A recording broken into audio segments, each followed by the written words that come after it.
And now, from beyond our dimension, this is the JeffMara podcast. Here's Jeff. My guest is Kyel Thomas, who during his NDE experienced multiple lifetimes, and today we're going to learn about it. Kyel, thank you for joining me and welcome. Thank you so much, Jeff. Thank you for having me. Kyel, if you don't mind, let's start on the day that your NDE happened and go from there. All right. So it was towards a little backstory. I was in the military. I was in the Marine Corps. After my 2 tours, I was instructed that I was going to be kicked out for something really tiny, being a designated driver, actually.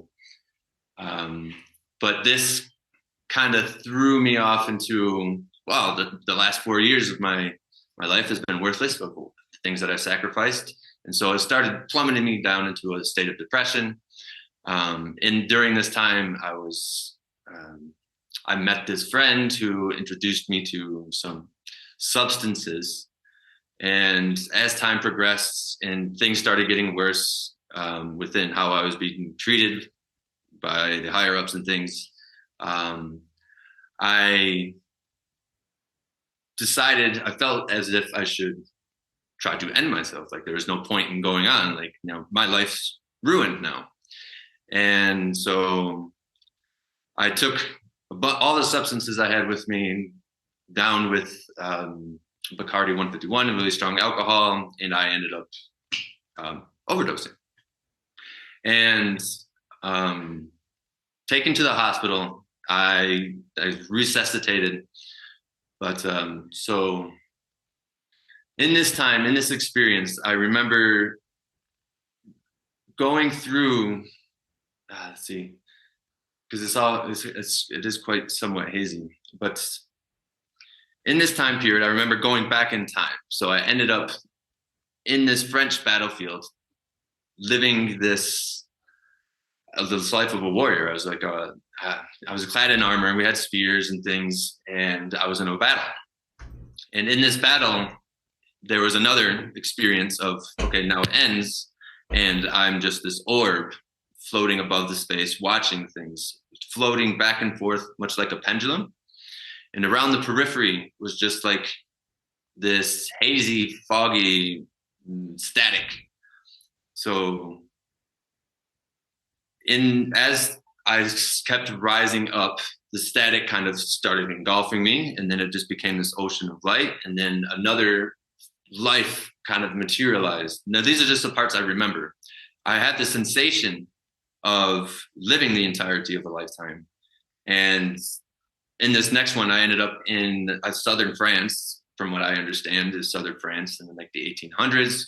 I had a daughter, and I knew, like, we were walking down the road, and then there was wheat fields to the right. There was a forest to the left. But as I was holding the hand of my daughter, I knew what happened. Like the wife that I had died during childbirth. And just these small glimpses of, they're not just glimpses, because it wasn't just perceptual visually. I felt myself there. I felt the hand of my daughter. I felt the memory of my wife through the hand of my daughter in these experiences. And then I eventually come back into this body. Here I am. But it felt so tangible. It felt like momentary, instantaneous glimpses of the entirety of lifetimes, if that makes sense.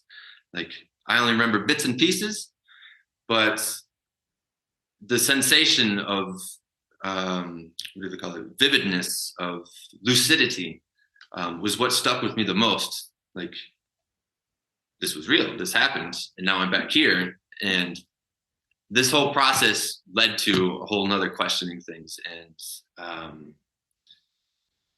led to other experiences in the future that helped me piece all these things together. You used the words that you went back in time. And to me, it sounds like you were re-experiencing or reliving your past lives. Would you agree with that? Anymore, I'm not so sure. Because what is time? Is it linear? Is it cyclical? Because from talking with this and sharing this story with somebody else here in Guatemala, he gave me this really good insight. And it's And also from a DMT experience, I also got a vision of this possibility. So it's like the idea of the multiverse, that everything's happening all at once at the same time. Right. And is it going back in time to relive that old life, or is it the manifestation giving you experiences that just so happen to be from our current understanding in specific time period that has specific things to learn specific lessons? Does that make sense? Mm-hmm.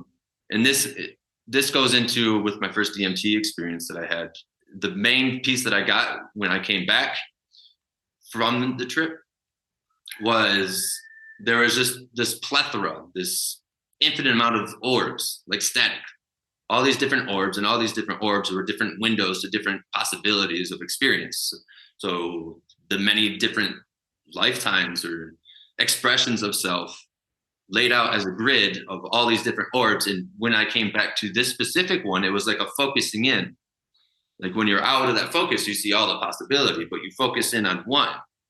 And so when it comes to like, I don't know if it's going back in time or just experiencing one of those different windows of perception and then coming back, like it's an interesting thing. Like I can't claim to know, but I do remember that sensation of when it's coming back into this one, it's this focusing in, and now you're here.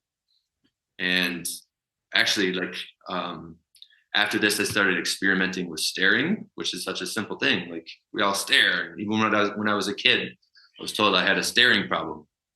But since these things and playing around with like mirror gazing and looking at yourself, relaxing the vision, there's a power to it, because like the more relaxed you are, just like a tool for measuring, right? The more sensitive it is, the more information it takes in. And your eyes are much like cameras. So when you have a long exposure and you relax, right? When you relax, stress is resistance. But when you relax, you open that free flowing of taking in information. So when you relax your eyes, things become less focused. Like I was explaining with the focusing in on this one window, when you relax yourself and stare and take in this information, things start unfocusing. And you can kind of start tapping into different things. I mean, this is also how my mentor and the doctor that I met here in Guatemala also taught me how to like see auras and things. It's a relaxing in so you can take more information. And I think that's very similar to like how this hologram works. There's a solidification of light, a focusing in that makes a density of light that creates that experience that we perceive. Let me ask you this. Some of my guests will say that all of our past lives and this life, and perhaps even our future lives, are all occurring at the same time. Is that what you're saying? That's what I feel. And especially from the experience of seeing all these orbs, it's like it's all there and we're focused in on one. Everything's, yeah, exactly. I think everything's happening all at once. And you could tap into it. There's certain experiences that allow you to get a glimpse. I never shared what the idea that my friend shared with me that has to do with this was like, so taking when you end yourself, and in that lifetime, it's a success because you have family members that need to go through that specific experience and those emotions. And so for that lifetime, it happened. But from your point of view, you wake up in an attempted ending of self. And so you're unaware of what happened. But in that lifetime, in that spiel, it was a success. But from your point of view, because you still need to continue on with this vessel and within the experiences that were manifested for you to experience. And so you continue on. Like there's all these different playing out, all these different routes of that multiverse self, all experiencing at the same time. And you take different routes, and each choice, each decision affects and has a purpose within other people's lives, not just for yourself, right? Because we're all one consciousness experiencing itself. And he also, so like the idea of the oh shit moments, I don't know if I can swear, but like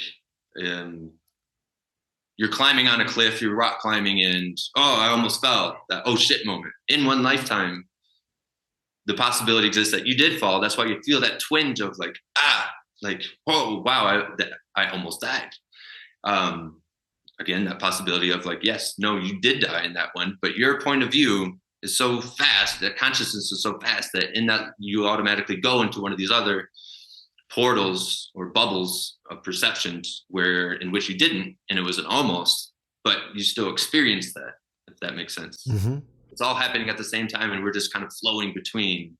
Now, in one of your lifetimes, it appeared to me that you had died in battle and then you became an orb. Yes. An orb of energy. Was that what you saw or experienced? Yes. And I've experienced it in different times, even with like meditations and going through wormholes. It's always this orb of perception, I would call it. Because you're aware of your surroundings, you're aware of self. There's no more sense of self, but you are taking in information that's showing up as visuals and sounds and ripples. But yeah, there's an orb. There's always this orb. And I've tried to do art on it to try to like get this understanding, because even in our current situation of self, like I still see the orb within, vision, right? There's still this orb. The only difference is it's limited. And what I experienced from that was it was much more expansive.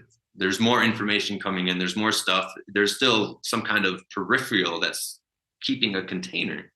But it was just made out of light instead of us. It's made out of darkness, for what I see at least. The periphery is black. But in my experience of that, it was an ocean of light in which there's just this bubble that perceiving through. Since you've had an NDE and you have experienced DMT, did you notice a difference between the two? Well, the NDE was much more light focused, and DMT was much more of a because I didn't see the fractals with the NDE. It was just there's washing of light, and then there's an experience, and then a washing of light or through the orb, and then that gets taken in. There's light, but with the DMT, there was more of there's the fractalization of things. Then things start vibrating more, and then there's fractals, and then something happens. So that's the difference that I noticed. Do you feel like you had an out of body experience during the DMT? Oh yeah. There's no sense of body, no sense of self. There's just, again, there's perception, but it's because you're perceiving stuff, and some people perceive entities and, all these other higher dimensional creatures. And I don't recall experiencing that outside of a dragon, a 7-headed dragon, that when it ate me, it divided me into 7 perceptions of self simultaneously. But what was the question again? I think generally with NDEs, people will have an out of body experience, whereas DMT maybe or maybe not. And I was seeing how you experienced it. Yeah, because with DMT, there was no sensation of self. There was just stuff going on. I don't remember feeling my body or being aware of this reality anymore. Mm-hmm.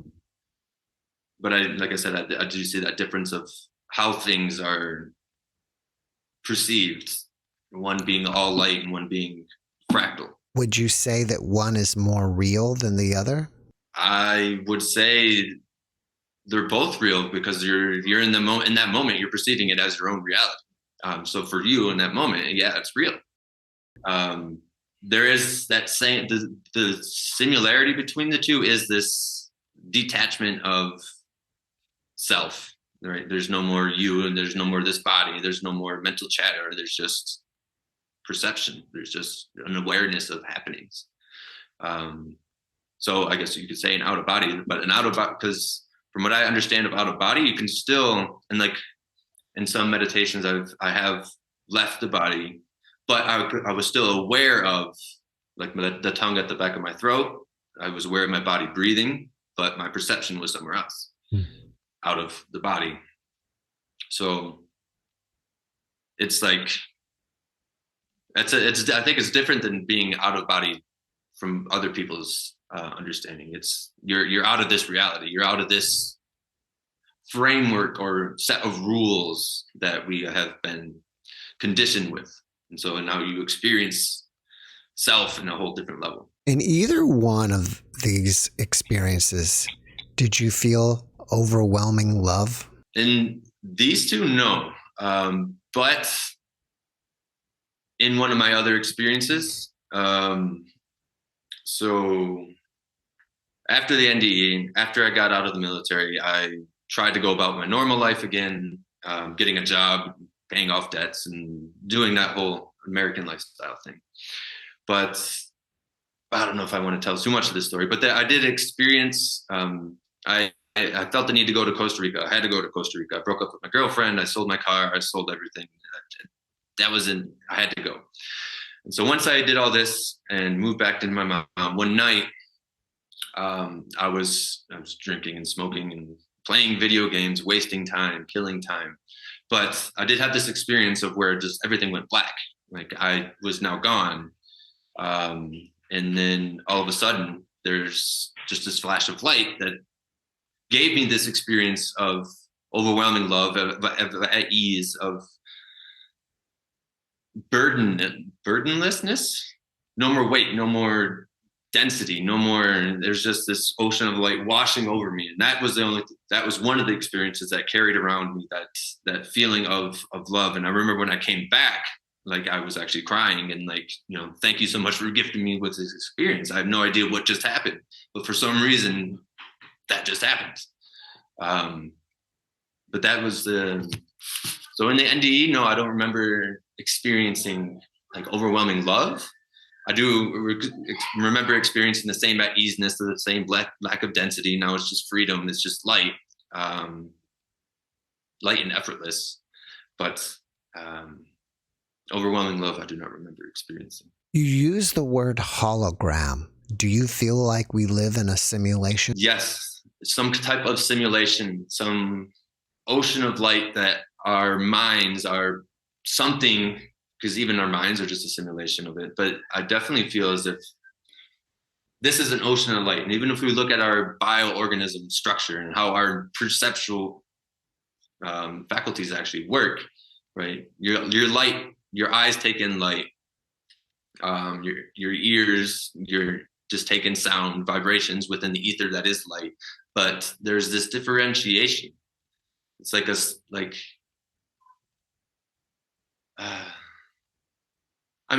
I think many people can see it and they just don't know what it is. Like if you look at white walls, and again, with that relaxed nature, you can kind of see lines within the white wall. There's this static. And for me, that's just like, yeah, there's something holding this all together. But at the bottom foundation, it is just this ocean of light that our nervous system takes in and translates into experience. And I think that's kind of like what ties into like why there's this multiverse and that you can experience these different portals. It's just a different rule set that constructs that hologram, because it's always light. And that's what a hologram is, right? Taking light and making images out of it. What do you think inspires you about your near-death experience? It inspired me to look into everything. Like before it, I had no concept. Like I was raised Christian, and I had some interest, especially in the Book of Revelations, but the idea of spirituality or any of these metaphysics or any of these types of things was not an interest to me.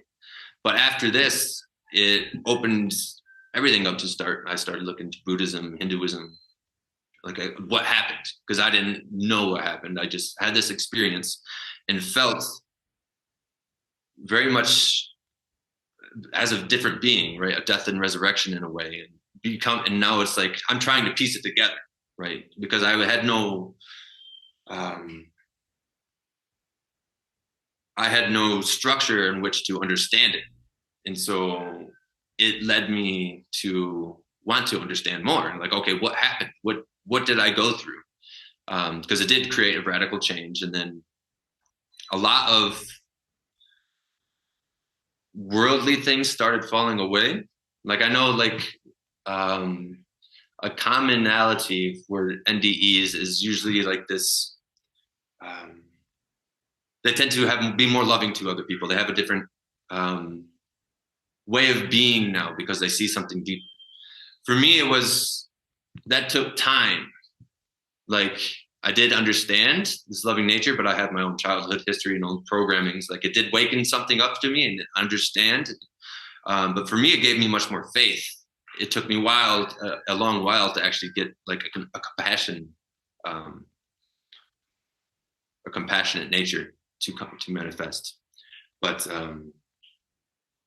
yeah, it gave me much more faith. Like I said, like when I went to Costa Rica, I went with no money, like prepared to go in the jungle. Things started working out.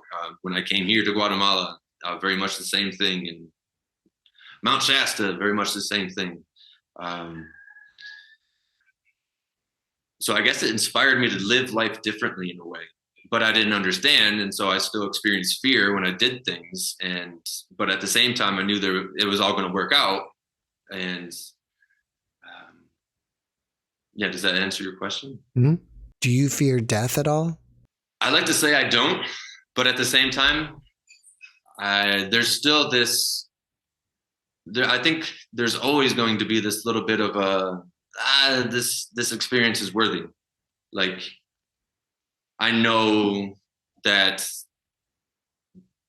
even though I know that death will just bring a new experience, and like the idea of reincarnation, that I'll just come back as something else, right? You always want to, the light always wants to experience itself in some form. So it's always going to separate itself and create some vessel for an experience.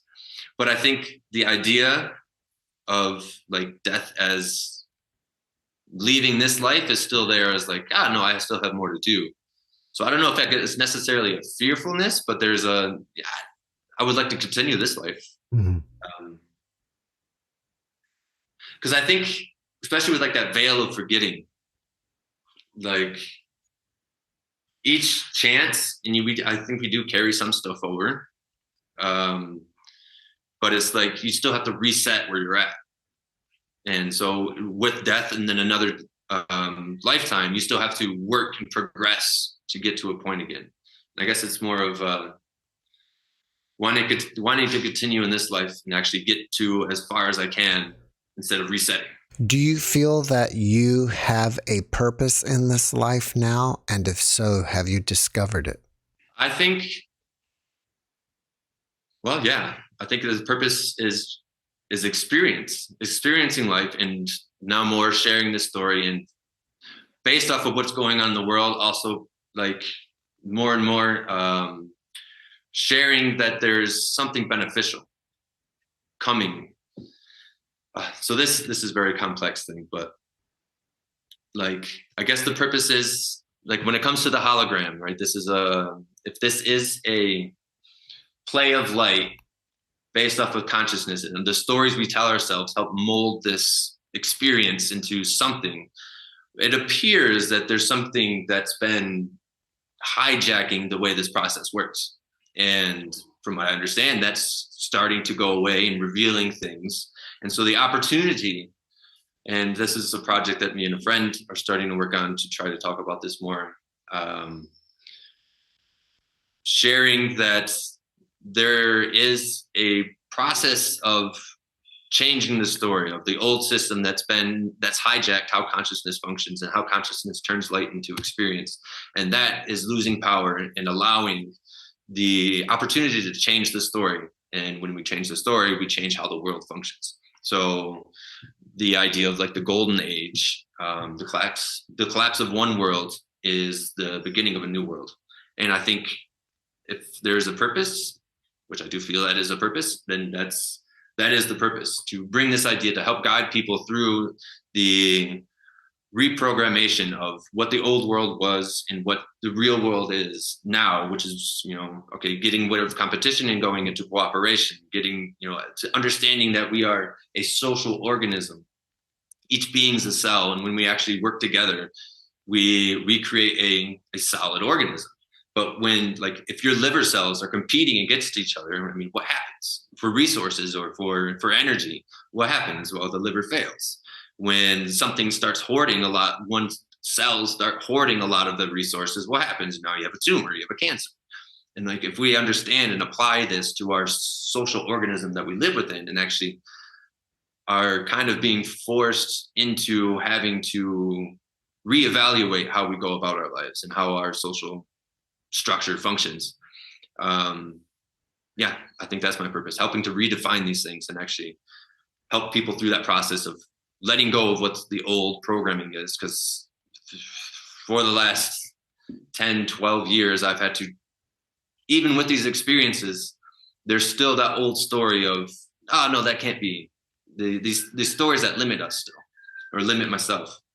And so the letting go of these programs, these habitual tendencies of the way of thinking, to actually open up to a different possibility of how life can be lived. And I think that's very purposeful. That's necessary.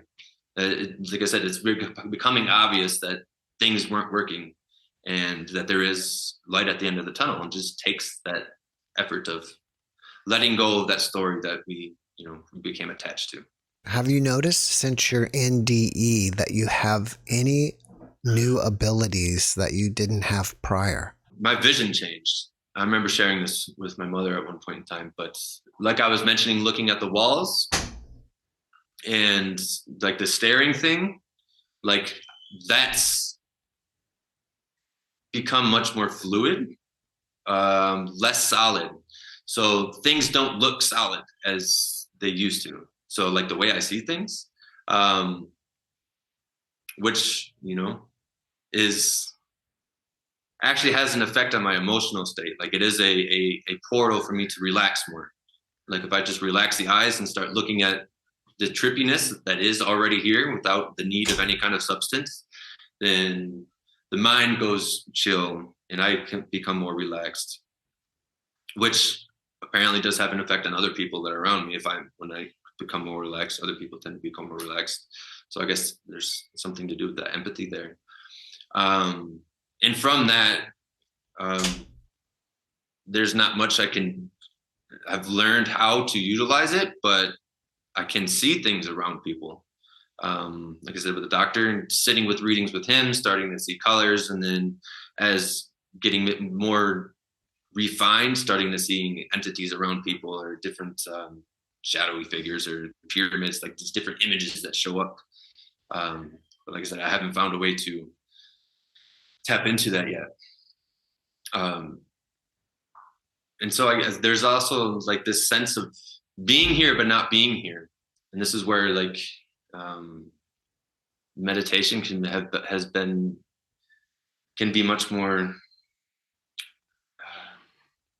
profound in a way, because it's so easy to relax and kind of detach from this body, just because it's kind of like I'm only partially here, but I'm also really here. But yeah, the biggest one is the vision and seeing the dots, like the static that's always here. You mentioned something about staring in a mirror. So are you saying that it's good to just stare at yourself in a mirror and it will give you some kind of spiritual effect? Yeah, there is something to it. And I wouldn't, like, I know there's this thing called mirror magic. I'm not sure that's what it is. Mirror gazing is one, but it does open up your perception. Like I had a big mirror when I lived in my mom's basement. I put it on the floor and I would sit there and I would just stare, but relax my vision, look at my eyes. But the way that the eyes function, like when you relax, both of the eyes actually end up here. Like, and then your body starts going, kind of disappearing. Your face will change. You'll get older. You'll get younger. You turn into a woman. You start seeing these different selves. You'll see auras. You'll see yourself as a void. Like all these different things will start happening, and that just shows you of like how fluid and how not fluid, like reality isn't as solid as we think it is. It's here, and because there's so many people that believe a specific thing, there is a certain structure to it. But if you play around with it and open up to the possibility, say staring at yourself at a mirror, again, with relaxing, watching your breath, trying to relax as much as possible, not really focusing on any one thing, but trying to take in everything all at once. And yeah, like things start happening. Although I shall warn that mirrors are a portal, and I have had experiences of seeing darker entities come through, and to the point like I couldn't go. Like I was living in Northern California in a little RV, and I couldn't go near that bathroom anymore because like I experimented with it, and I just saw this dark entity come through, and I couldn't go near that mirror again. So there is a little risk to it. Have you had any other spiritual experiences? Yeah. So actually my first adventure, like I mentioned, the one where the light washed over me, where I actually felt that profound love, that was right before going to Costa Rica. And Costa Rica itself had a couple of other experiences that are more of for me, experiencing it gave me more insight into how I see reality, how I see myself, and how I see things. But there was this one time I was working in a hotel on the beach in Montezuma.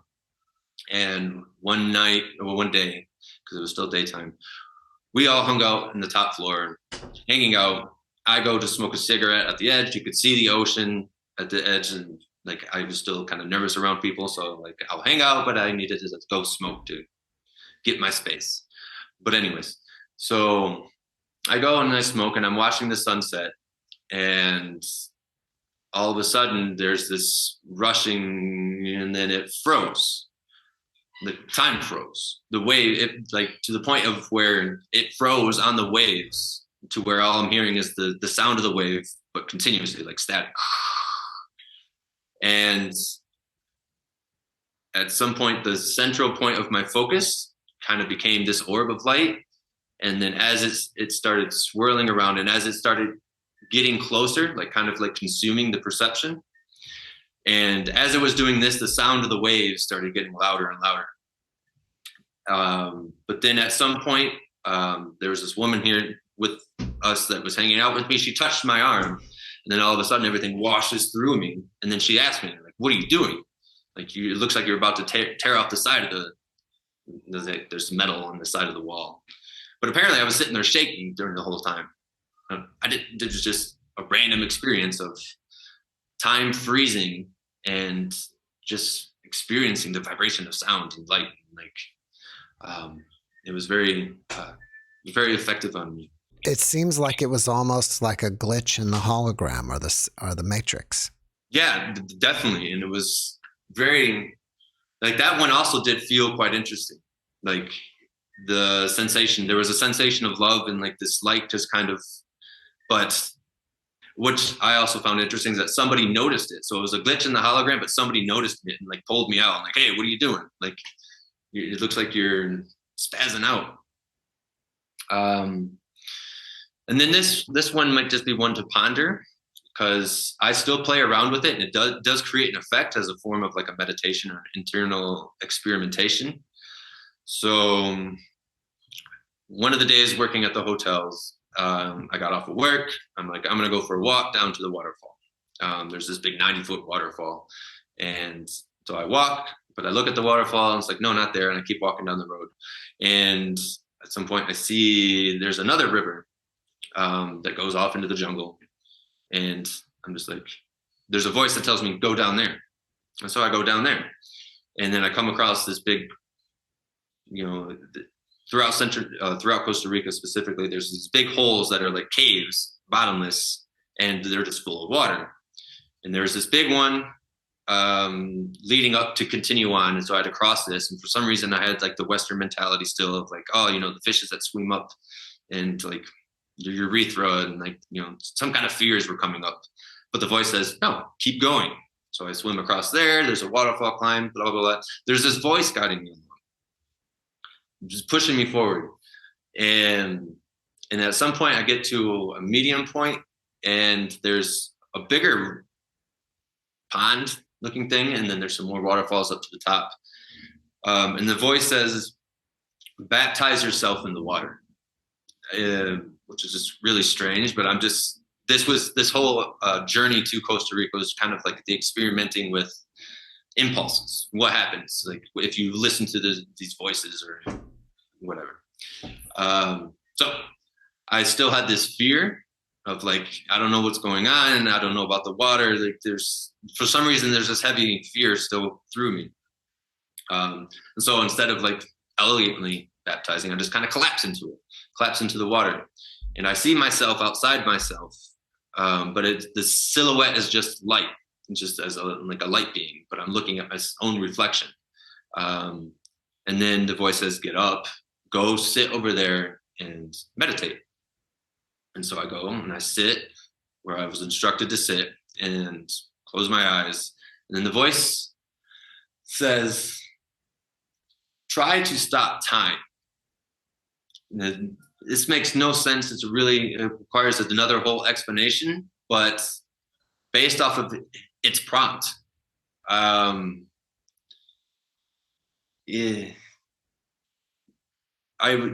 there is this creation of like a flexing of your energy field, right? There's this electromagnetism going on within your body. The more electricity goes through your body, the stronger the field, just like any electromagnet. But through its voice prompts, like, maybe I still have to work on trying to explain it, but there is a method of breathing that can create this flexing sensation within your aura that eventually creates a spasm of electricity throughout your body.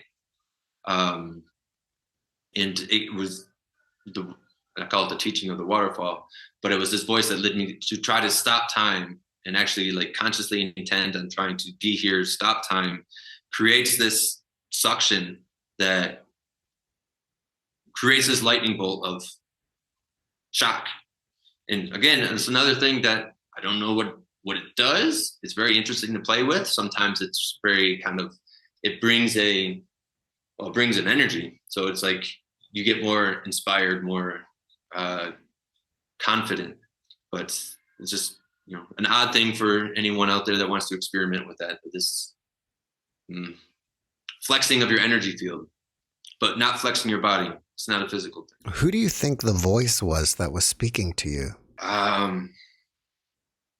So I'll just consider it as my higher self. Because for me, I consider angels as your own higher self, and any of these positive entities are your higher self. And that there's, for me, two voices. There's the ego self, that is the construct of programming that you've experienced within this lifetime, like what you know and what you've been taught. But there's always this other voice that's trying to guide you to something better, right? Great examples of these is like the addict, right? I want to smoke a cigarette, but there's that part of you that's like, no, you shouldn't smoke. It's not good for you, right? These two voices, there's the one that's trying to lead you to the best self, and then there's the one that's just trying to stay the same, right? So I just experienced that, or think of that as like, it was my higher voice or higher self that was just, for some reason in that time period, has a much stronger voice. And so I listened. All right, Kyel, I'm going to switch gears with you. After watching this podcast, people may want to reach out to you and ask you questions. Are you up for that? Yeah, I would love to. Such a fascinating change. Being so much that I was most of my life very much an introvert and very shy, even as my teenage years, speaking pretty much a couple sentences. So even as younger, being mute. But now, no, I would love to share and discuss. And if people have questions, I'd love to answer to the best of my ability. If you have differing perspectives that help me to better understand, then I'm also welcome to. What's the best way to reach you? Well, I have a Instagram, Kyel TC. You can message me through there. Let's see here. We do have a website, apotheosisnow.com, where I have blogs and writings of some of these experiences and some of my different ideas and perceptions.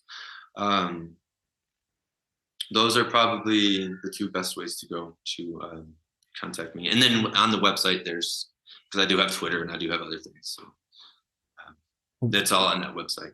What's the name of your YouTube channel? Kytholek, which is an abbreviation of all my whole name put together. But KYTH. Olek. Katolek. All right. Well, before we finish up, can you leave us one last positive message? That despite what you see in the world happening now, that there's a purpose to it all. There's the things that have been holding humanity back and have I call them kind of like parasites, siphoning off energy to feed itself. What you see out in the world is just them going away. And I don't think people understand the magnitude of what this world can be without that influence holding us back anymore. So there's a whole new possibility, a whole new world being created, but we just have to go through this process of letting go of the things that have been holding us back. So stay strong, stay learning, open up your mind, and recognize that most of what we've been taught, the old idea of forget everything you think you know, right? And so be open to that, because some things might come out that might shock people of what the world has really been. And understand that it's all for the better for humanity. Kyel, thank you for that message, and thank you for being my guest. Thank you so much for having me on. I love it. Thanks for watching the JeffMara podcast. I really appreciate you. Another way to show support is through YouTube memberships. And if you do, there are loyalty badges and other perks depending on your level of membership. All you need to do is click the join button underneath the video to find out more. Thank you for your support.